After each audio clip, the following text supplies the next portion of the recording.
And I could start with a quote from Paul Simon, but I won't. Hello, darkness, my old friend. Which I believe he wrote when he was sitting in the bathroom with the lights off. So that's the actual reference. It's nothing deep. It's just something as simple as that. And go on to say that I'm born at the right time and wish I could get out the door. But anyway, apart from that, hi, I'm actually the Chief Executive Officer of the Australian Council of State School Organisations, but we won't go down that path. And could I just start by acknowledging country and paying my respects to elders, both past and present, and to any Aboriginal people that are here with us today. Look, this morning we've had a great time, and we've saw some great research into parent engagement and why it's so important that parent engagement becomes part of the key educational reforms across the country, and why it's so important for all stakeholders. For those who don't like that word, stakeholders, Judy, she's my boss, that's why I'm saying that. For all those who are in that relationship of home-school partnerships, to ensure that the message goes home really clearly that it's something that firstly needs to be important and embedded, but secondly it needs to be funded. So that's our next aim. This particular workshop talks about the case studies that were involved through the Parent Engagement Task Force. I had the privilege for a while when I was a New South Welshman, and now I'm not allowed to say that. I have to talk nationally. But when I was a real New South Welshman, being part of that Parent Engagement Task Force at the beginning of the collection of these case studies. And I think these case studies are important because while we continue to talk the rhetoric of what's so important about parent engagement and why it needs to be embedded in school plans, it needs to be embedded in school culture, it needs to be embedded in teacher training, the next thing that people say, well, that's cool, but how? What is it we can do? Give us some ideas. And this is what the case studies are about. It's about giving you the ideas. So the Parent Engagement Task Force, as it sat at the time, and I was fortunate with Danielle Cronin to be the New South Wales Ministerial Appointments. We actually weren't representing organisations, we were just representing New South Wales. On that particular task force, we were asked to look for examples of diverse practices, of schools with maybe high multicultural, people from cultural backgrounds other than English. You can see I haven't presented for a while because I'm talking in double Dutch and very fast. And to nominate schools that will give us a balance of the different types of parent engagement that happens across our schools, from the very simplistic engagement to the extremely complex engagement, where parents are key partners and involved in enriching of the school through decision making and collaboration. The other part about it is that we needed to find particular case studies that showed promising practices, yet there isn't best practice, and I don't think there ever will be, because every school, like every child, like every family, is different. So every context has a different need, and every context has different successes. But what we do need is a set of tools for schools to say, well, where can we start? What can we try first off? Okay, the case, I'm hoping I can do this. I can. Okay. The case study project, finally, out of all the case studies that were submitted from the states across South Australia, Western Australia, Northern Territory, Victoria and New South Wales, selected 15 case studies to further investigate. And part of the project was to first and foremost mostly identify some good practice, and remembering that these case studies came from low SES communities. So to identify good practice in parent engagement that was happening and that the successes were obvious within that particular school. To advance the understanding of the actual parent engagement task force on the sorts of things that work, but in actual fact what the context was that these particular success stories worked in. What was the complexity of that particular school? Was it a school with high Indigenous population? Was it a school with a lot of non-working families? Was it a school that was small? You know, a small one-teacher school? Was it a large school with K to 6 or K to 12, or I'm sorry, I'm speaking New South Wales, P to 12. It was to give valuable information of what was necessary, what resources were already out there and what gaps did we need to fill? What other support did we need to give to school? What resources actually worked? And how as a task force they could further develop toolkits for schools to use. And finally, to document those examples of parent engagement. So it's when we go and we talk to schools and in the planning of schools, knowing that parent engagement is so important, you know, where are some examples that they can pull from to start their journey? Okay. Once those case studies, once those schools were selected, they then conducted interviews. And interviews were conducted with school principals, with parents, with community groups that surrounded those schools, and with the community as a whole. And as a task force, they're very grateful for those schools for their involvement in that way. And they looked at the data that included, for instance, the demography of the school. What's the context? What's the size?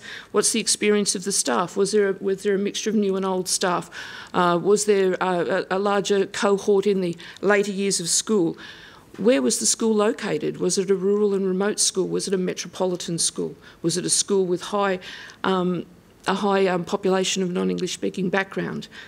And overall looking at the context as well as what does it include that supported the school in its parent engagement, the employment of community liaison officers or particular staff that were supporting the parent engagement process.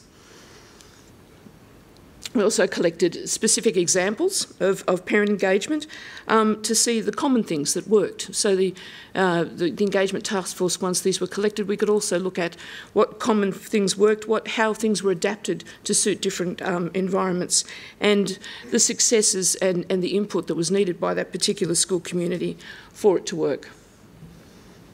The critical factors that came through that made successful parent engagement, and there were common themes that we'll talk about in a second that came through that were extremely critical for parent engagement to be a success in any school.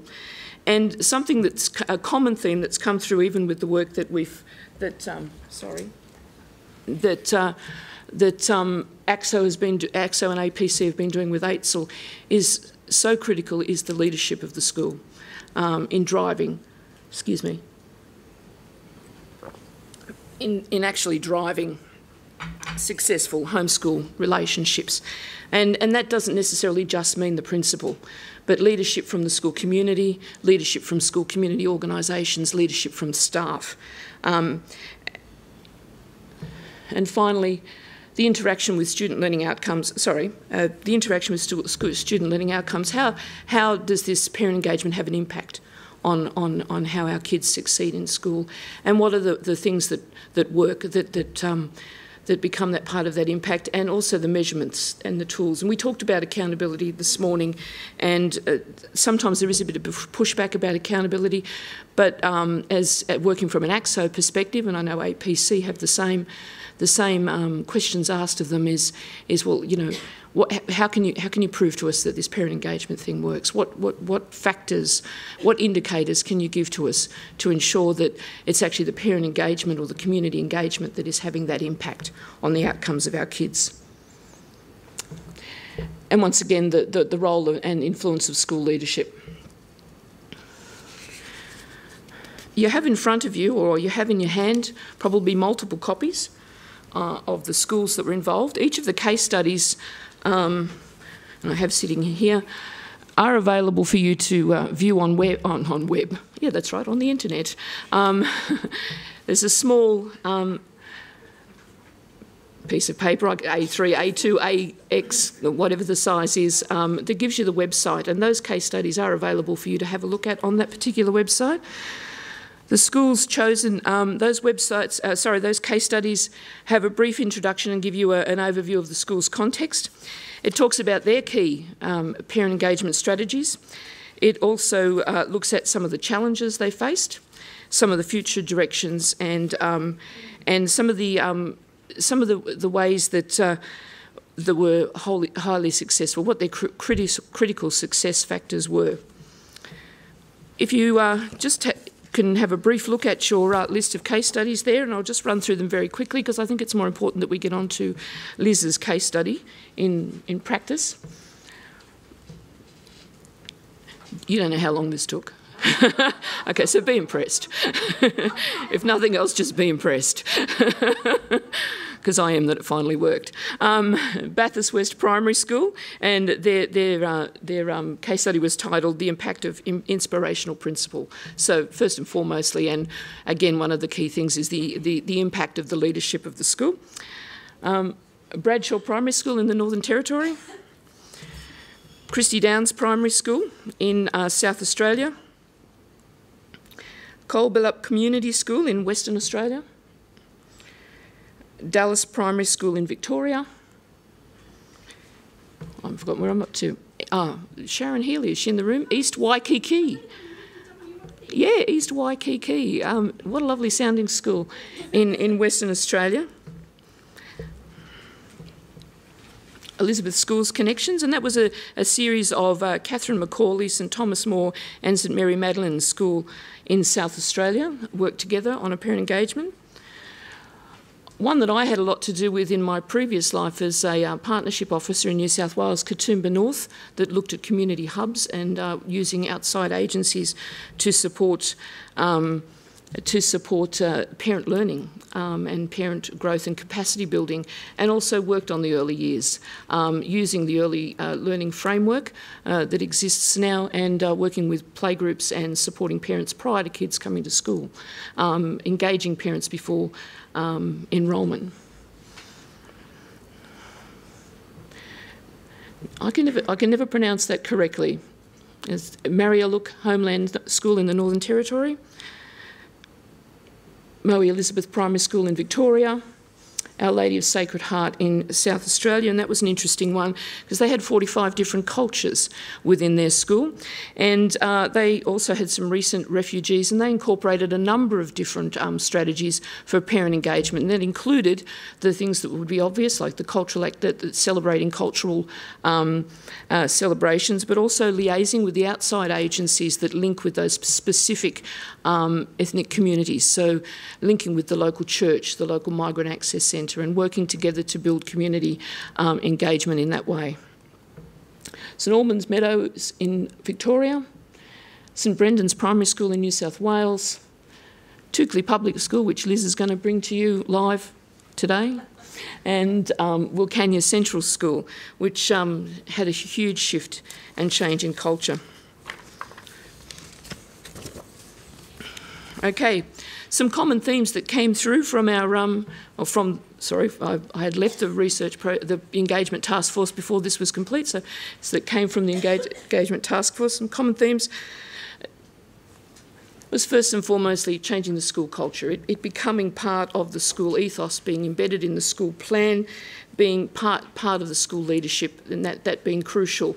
It was interesting when we, and just as an aside, when I worked on the AITSL project on the project with AITSL in regards to the teaching standards, how embedded now we need in teacher practice, particularly through the teaching standards, the engagement of parent and community. And one of the key reflections that they had when they were validating these particular standards were that no one was quite sure how to validate the parent community standards. So that's a place of work that AITSL needs to have, and I'm sure that's a place of work that we'll be happy to work with them on. Creating a welcoming environment. Lots of the schools had community hubs or simplistic things like welcoming signs in different languages, ensuring that that parents were given opportunities to communicate in a most open and welcoming way. Having that real open door policy, not the open door policy where you have to make the appointment to open the door, but actually having that realistic open door policy. Sharing high expectations, communicating with parents the expectations of the school, of the child, and vice versa, ensuring that there is a two-way communication on what the expectations are for that child's learning. An opportunity to build parents' capacity about what children learn in school, and lots of those schools ran workshops from things of how to teach a child to read to more broader things of student well-being and building children's health and capacity. Encouraging other parents to become involved. There were a number of schools that had parent-type mentors that worked in groups to ensure that parents felt comfortable. It's another way of creating that comfortable environment for parents in schools. And of course, one that works so well is that personal contact. And it's not the phone call that that I used to get quite a lot from my child's high school, to which I got lots of preparation before I actually got to the phone. From my boss. My boss knew very well that when my child's high school rang, it wasn't necessarily a good phone call. Anyway, that's an aside story. We could go on for hours about that. But more to the point, the relationship with the school, and this is a personal thing that I'll just express, the relationship with my child's high school depended on how that phone call went. It was never good news for me. But it was always going to have to work out to be good news for my son in the end. So we needed to work on that. And so the surprising phone call of when someone rang and said, "Did you know that Luke did really well in drumming this morning?" He does very well at it at home as well. But those good news phone calls, those positive personal community contacts and creating, and schools that create the opportunity for that personal contact to happen. It can't just happen by chance or by need. It's got to happen. Schools have got to be proactive in creating that personal contact. How am I going for time, Liz? Am I eating up yours yet? No, you keep going. Oh, okay. Okay. A common thing that you often hear when parents become involved in children's learning is that, after they've been involved for a while, they do reading in the classroom, then they get jobs. And often, in a past life, when I worked for when I volunteered for New South Wales P&C, principals would often say, well, that's okay, we're getting them in the classroom, but then they build their skills and go and get a job. But that's all part of what education is about. It's a lifelong thing. So it's creating those opportunities for parents to further their learning. And a lot of the community hubs do that. They either bring in a TAFE outreach course or support or recognise and acknowledge through accredited courses the skills that they've developed in their partnership in working with schools. So it's not just the importance of growing the capacity of the child or growing the capacity of the school, but it's the parent as well that's capacity is built during that particular time. Oh, well, okay. That was clever. That's all right. That's all right? Oh, okay. Here's a helper I prepared earlier. Thank you. It gave me that was a trick for thinking time. Did you know that? No, not really. Okay, connecting parents in the early years, and we know how important that is. We know, and it's the old if I knew now. If I knew then what I knew now. I might not have got as many phone calls about Luke for a start, but parents need that support in the early years, and particularly for young people that are born that have disabilities. So our students need that early intervention. Being a grandmother of 2 children that have quite profound disabilities, I know how important it is for my children's preschool to be connecting with my children's preschool, to be connecting with them right now as those children work through their early intervention. But every child needs that support as they work through school. So connecting with parents in the early years, and a lot of that comes through from things like playgroups or extended transition programs, linking up the childcare centre or the preschool with the school, having joint family nights. My understanding is I'm at a grandmother's Mother's Day night next week, which I think they've invented that, and never mind. It's a way of also connecting grandparents to their children's education. Okay, using the resources effectively to support parent engagement. And in many of those cases that you see in the case study, they have community liaison officers, not to do the parent engagement, but to facilitate it. To become the effective resource that opens the door between the home and the school. Not to be seen as, oh, we need to do parent engagement, therefore, or we need a parent opinion, we'll go ask the CLO or the parent engagement officer or whatever mould they bring it in, but to actually facilitate and make sure that that connection is effective and both parties feel comfortable and that two-way communication.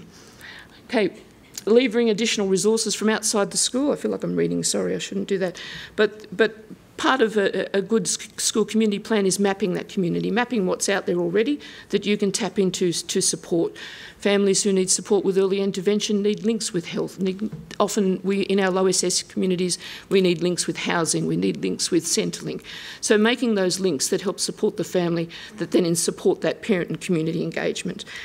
And of course, with that, we then enlist the support of those community leaders, so the leaders of the churches, the leaders of the specific cultural groups that are out there that help leverage our community engagement. Okay, I'm on my last page, Liz, so get ready. Okay, okay, these are the challenges. Establishing a framework, establishing some sort of policy, some reform that leads towards that community engagement, having some common goals, making sure that there's a culture of community engagement, that it's embedded in what we do. It's not the add-on that we talked about, that we used to talk about. It's part of what is school, what is what we do. Empowering parents in their partnerships, and that's supporting parents to understand and have the confidence to become involved, but also very clearly is to support the staff in understanding their community and making sure that the two are beating from the same drum and the two have a common understanding of each other, and that the language that they talk is a common language and a common understanding. And finally, the thing that we desperately need is a sustained commitment. We need that commitment and we need those resources. The resources can be money, but we know that sustainability sometimes can depend on whether that particular member of staff or that particular outgoing parent is still part of that school community. Anything that we do when we're embedding parent engagement, community engagement in our schools needs to be something that's sustainable, something that's ongoing, and something that is system-wide in our policies, in our reforms, and maybe even embedded in legislation somewhere, you know, like we could only ask. Yeah, we could just, yeah, absolutely. I've had the pleasure over a long, long time, going all the way back to 2000 or 1990, or maybe even the early 1900s of working with Liz McMinn. That's all right. She keeps her age well. Liz is an outstanding person. I've seen the growth in Liz's work when she was a community liaison officer at Ettalong Public School, but more importantly as she's moved forward into working as a partnership officer and relieving often in state office. Liz has done some wonderful work with the schools on the Central Coast, and I think, apart from to say that she's a fellow grandmother and probably as young as me, can I hand you over to Liz McMinn?